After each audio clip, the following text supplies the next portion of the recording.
So here we are.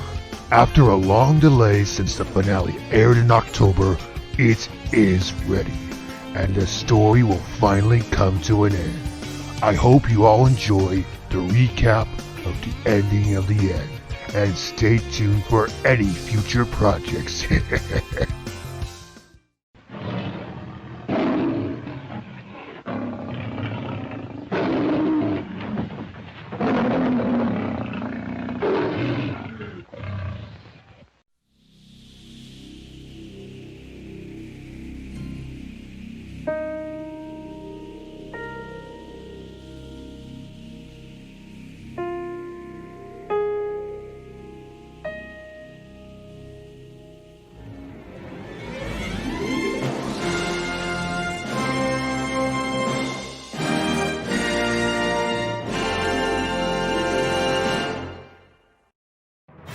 I sense the hero is moving away from where he pulled the Master Sword, and I know where he is going.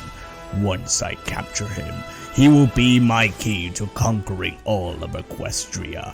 So says I, Grogar, the real emperor of all you see. I can sense it. And nearing the day of becoming head mayor of the School of Friendship, that dark shadow will soon be here. Darker than what I was. Once. Are you going to quit monologuing and tell me why you're giving me back the android? Just take the android and head somewhere safe. I'll be alright. Sometimes I do question why I have the role of a good guy. Sideline. Now I'm the angriest scientist in the world! Oh, that must be the pizza! Pizza. I can sense it. It's like everything is coming about, and destiny is being pushed into my face. I never thought I would live to see this day, where I have to save the world. Though I have Discord to thank for purging me of King Sombra, and for allowing me to wield the Master Sword. But if everything goes to hell and back, I'm coming after him. Now, I guess it's time for fate to play its role. Despite your clumsiness and losing the bell and the boy, I have found what I have sought, and I will retrieve it. Return to my lair. Our final mission awaits.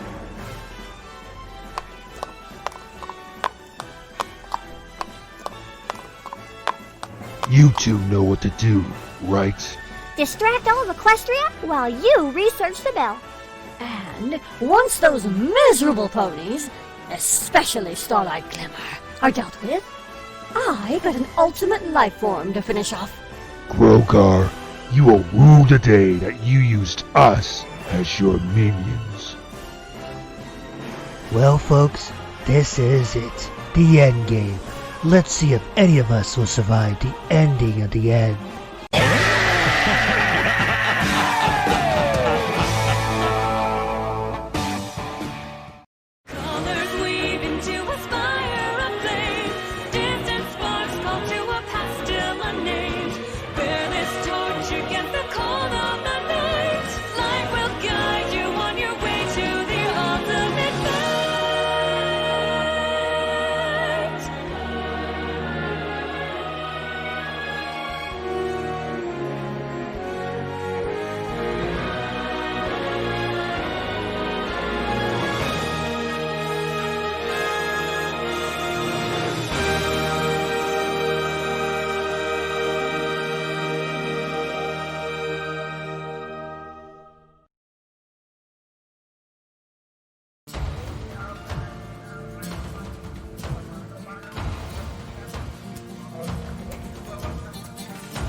us again after so long. A shame we can't step foot there again. Well, fancy seeing you here, Gray Man. Daimando, where did you get that sword? Oh, this? For some reason, the Master Sword answered my call to fight against Grogar. I see. By the way, did you hear? Grogar was nothing more than discord. He was? Oh, that's horrible. But that doesn't explain why the sword chose me. You're not saying that there's another Grogar out there? I believe so, and he's far more dangerous than you realize. If I were you, I'd take your daughter and go into hiding. You make a great point. Come, Olivia. We should take his advice and hide. I'm surprised he didn't tell me that Shadow gave Discord the idea of being Grogar. Guess he wasn't so smart after all. Can't believe I'm back home, and no one is around. It feels so lonely.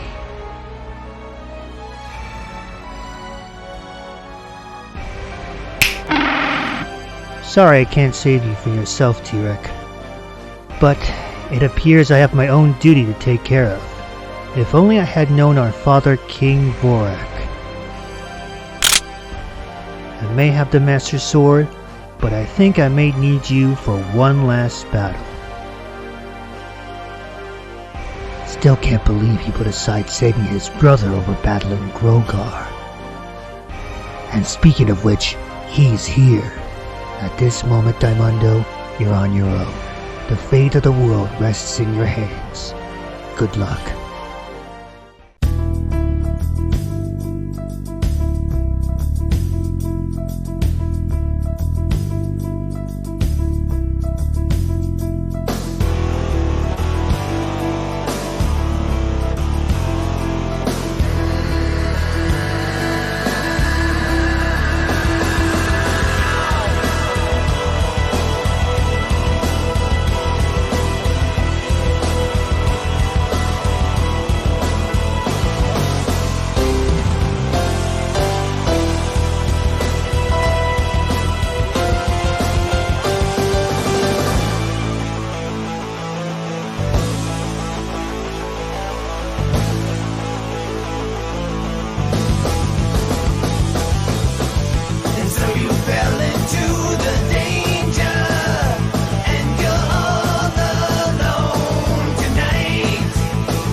Take them.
you are, hero! Grogar, I knew you would follow me here. And I am the real Grogar, not the pretender whose real identity is Discord. I've known it was Discord. I figured him out. Then you are not as foolish as you appear to be, hero. You may be the younger brother of T-Rex, but you bear the same essence as another hero, my own adopted daughter you call Gusty the Great. Me? Similar to Gusty? Yes, she once served as my second in command, loyal, proud, and undeterred, until fate chose her to wield the Master Sword and turn against her own adopted father. Despite the betrayal, I still care for her as if she was my daughter. You possess a spirit similar to Gusty, a hero's spirit, one worthy wielding the Master Sword. I have forged a new bewitching bell for this occasion, and when I am done with you, you will serve me like you were my own son. Never. I expected you to say that, hero. I don't truly consider myself a hero, nor do I even think about being a reincarnation of Gusty the Great. But I will fight for what I believe in, for those who need it, all the way to my final breath. I will do what I can to defeat you, Grogar. If an enemy appears, I will defeat it.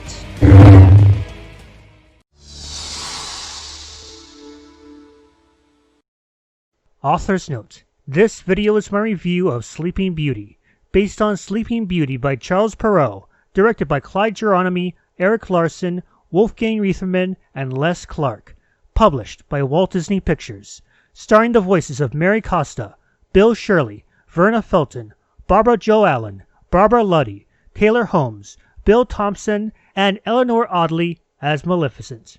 Rated G. Before the sun sets on her 16th birthday, she shall prick her finger on the spindle of a spinning wheel and die.